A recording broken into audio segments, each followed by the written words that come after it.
Once a powerhouse of global industry, America's industrial economy shaped the modern world. But today, much of that dominance has faded. What led to the decline of the nation's industrial strength?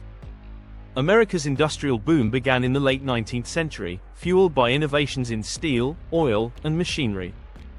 By the mid-20th century, the US dominated global production, from automobiles to textiles.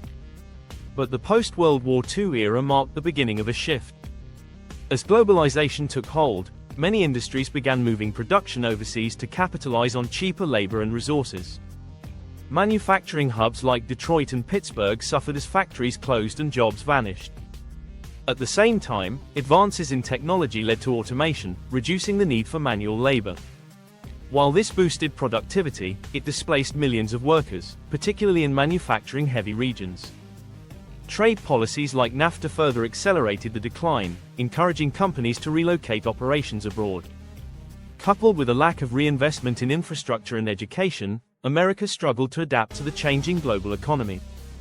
The decline hit hardest in the Rust Belt, where once thriving cities saw population loss, rising unemployment, and a struggle to redefine their economies.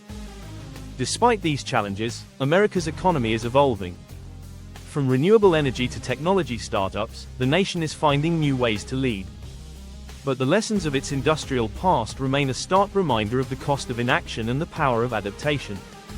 Is America's industrial decline irreversible, or can the nation reclaim its manufacturing edge?